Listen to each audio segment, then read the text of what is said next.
So have you ever really thought about what makes a radio station tick in this day and age? I mean, it's way more than just some mics and a big transmitter, right? Well, today we're going to pull back the curtain and look at the incredible software that's really the heart, the brain. You could even say the central nervous system of modern radio. All right, just so everyone knows where we are, this is part 2 of our 10-part journey through a really comprehensive report from Virtualization Options LLC. Today, we're zeroing in on the architecture and the guts of these amazing systems. So let's get right into it and unpack this term, broadcast automation. What does that even mean? Honestly, the best way to picture it is as the station's digital nervous system. It's this invisible, lightning-fast force that's constantly working behind the scenes, lining up every single song, every ad, and every DJ break you hear, all day, every day. Okay, so let's put a pin in it and define this thing. A broadcast automation system is the master orchestrator. And you gotta understand, this is so much more than a glorified playlist shuffler. We're talking about a complete end-to-end platform for managing and distributing content. It is, without a doubt, the absolute core of any modern radio station. All right, so now we know what it is. But the real question is, how does it all work? Let's peel back the layers and get right inside the software core, the brain of the whole operation. This is where you see how all those decisions get made. Seriously, this is where the magic happens. And to put some real names to this, we're talking about heavy hitters in the industry like Play-Out-One, Radio Cloud, and Super Hi-Fi.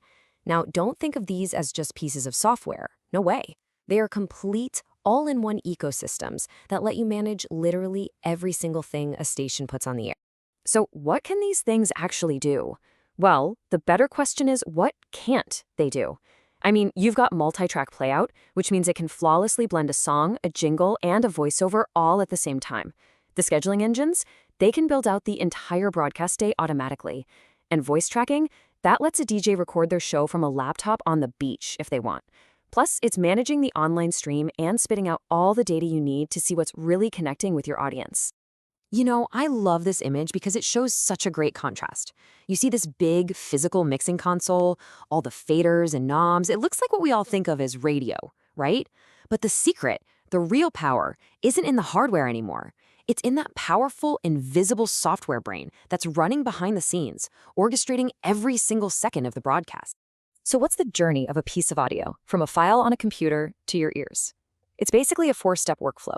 First up, content ingestion. That's where all the music, the commercials, everything gets loaded in and tagged with data. Next, the AI scheduling brain kicks in and builds the perfect playlist. Step 3, the playout engine, takes that schedule and plays it all back with split-second precision. And finally, distribution. That's where the system pushes that finished audio out to the world. Okay, we've got the workflow down. But that leads to a really critical strategic question. Where does this powerful software brain actually live? Is it on a server humming away in a rack room at the station, or does it live up in the cloud? This is one of the biggest decisions a modern broadcaster has to make. And as you can see, there are some pretty clear trade-offs here. If you go with a cloud-based system, you can say goodbye to managing local hardware, updates happen automatically, and you can access it from anywhere. The catch? You're paying a subscription, and you're at the mercy of your internet connection. On the flip side, an on-premises setup gives you complete physical control, but you're the one buying the servers and maintaining the whole IT infrastructure. And if your internet goes down, no problem. But here's the thing. It's not always a black or white choice. A lot of stations are finding that the sweet spot is actually a hybrid model. Think about it. You keep the core playout system on site for rock-solid reliability, but you use the cloud for things that require flexibility, like system backups or letting your hosts work from home. It's a really smart way to get the best of both worlds. Okay, now we get to what is, for me, the most exciting part of this whole story. We're talking about the AI revolution. This isn't just another feature or a minor update. This is a fundamental upgrade to the very intelligence of the system. And I really want to linger on this quote from the report because it says it all. AI-driven scheduling engines represent perhaps the most significant advancement in automation technology. Let that sink in. The most significant advancement. This is a total game changer for how radio is programmed and how it feels to the listener. So why is it such a big deal? Well, because AI schedulers go way beyond just making sure you don't hear the same song twice in an hour. They're looking at hundreds of data points: the song's tempo, its mood, listener data, the time of day, even what the weather's like outside, to create a music flow that feels absolutely perfect for that specific moment. And what does that mean for the station? It means people listen longer, and that's the name of the game.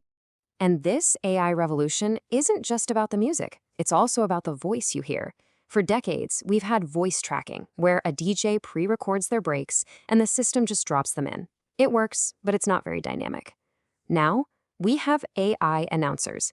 These systems can take a script, say a weather forecast or concert promo, and generate shockingly human-like speech in real time.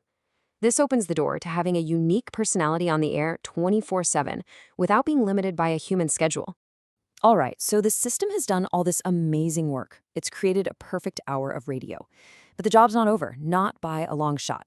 The final and maybe most critical piece of the puzzle is actually getting that sound out to the listeners, no matter where they are. And this right here is absolutely key to understanding radio in the 21st century. The game isn't just about that big FM transmitter on a hill anymore. Today, that single automation system acts as a central hub, feeding every single endpoint, every platform the station uses, all at once. And just look at where it's all going. That one system is pushing audio out simultaneously to the traditional FM transmitter, to the online stream on the website, to the station's mobile app, to smart speakers like Alexa and Google Home. And it can even chop up the broadcast to create on-demand podcasts. It's a distribution powerhouse.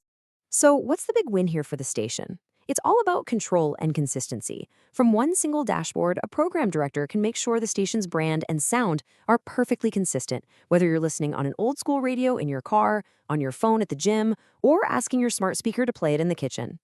And all of this, it brings us to one final, really big thought. As these automation systems get smarter, more predictive, more human-like, it forces us to ask a really fascinating question. What's the future role for human creativity in radio? When the machine can do almost everything, what's left for us? What's that one spark of true creativity that a person can bring that an algorithm just can't? That's definitely something to think about as this tech just keeps getting better and better.